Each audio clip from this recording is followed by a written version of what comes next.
Salut tout le monde, j'espère que vous allez bien. Ça fait un petit moment que je n'avais pas posté de vlog pour la simple et bonne raison que je suis en pleine préparation d'une qualification sur type, une QT. Ça prend beaucoup de temps, je vous expliquerai tout ça dans une prochaine vidéo d'ici quelques mois, il faudra être patient. Alors pour cette vidéo, qui s'adressera surtout pour les pilotes qui ont terminé leur formation, je vais vous expliquer comment postuler et où trouver les annonces.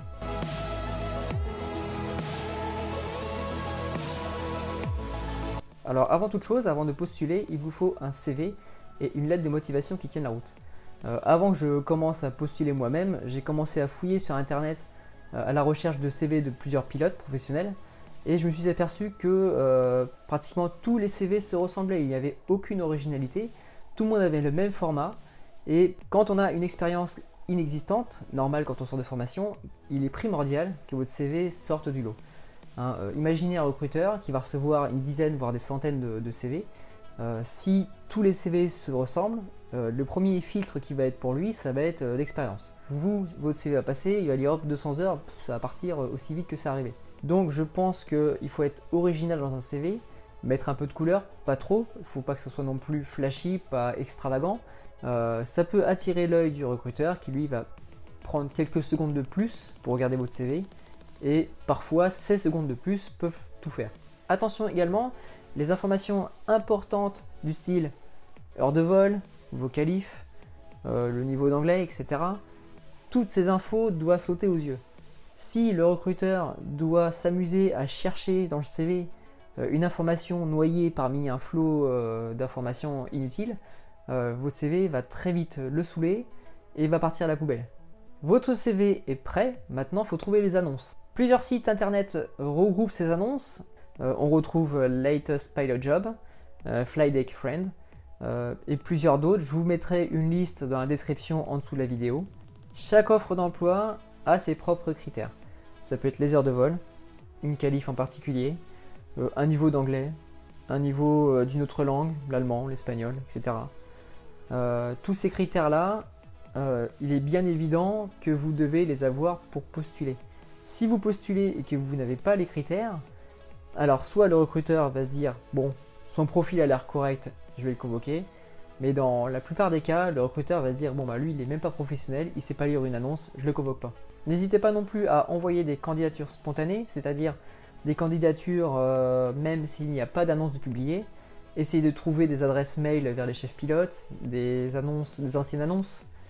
Voilà, envoyez tout ce que vous pouvez partout. Il y a énormément de compagnies aériennes en Europe. Personnellement, j'ai dû postuler dans à peu près 120 compagnies et je suis sûr d'en avoir loupé. Pour ne pas se perdre dans vos candidatures, dans ce que vous avez envoyé, je vous conseille fortement de créer un petit tableur. Vous mettrez bien sûr le nom de la compagnie, la date à laquelle vous avez postulé, la version du CV que vous avez envoyé, la version de la lettre de motivation, sur quelle adresse mail, sur quel site internet, et une petite case réponse à la fin pour savoir si est-ce qu'ils ont répondu, est-ce qu'ils ont bien pris en compte ma candidature, est-ce qu'ils ont refusé, accepté, etc.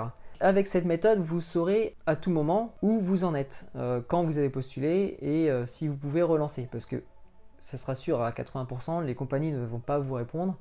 Donc ce qui est peut-être une bonne idée, c'est les relancer 3, 4, 5 mois après. Donc avec ce tableur, vous saurez vraiment quand vous avez postulé et quand vous pourrez la relancer.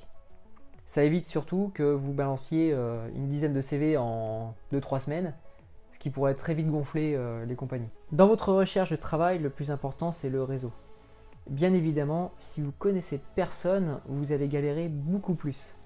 Si vous connaissez personne, essayez de vous faire connaître via les réseaux sociaux avec Facebook, LinkedIn, Instagram, etc. Essayez de vous faire connaître à un maximum de pilotes, que ce soit des pilotes en ligne ou des pilotes qui sont également en recherche de travail.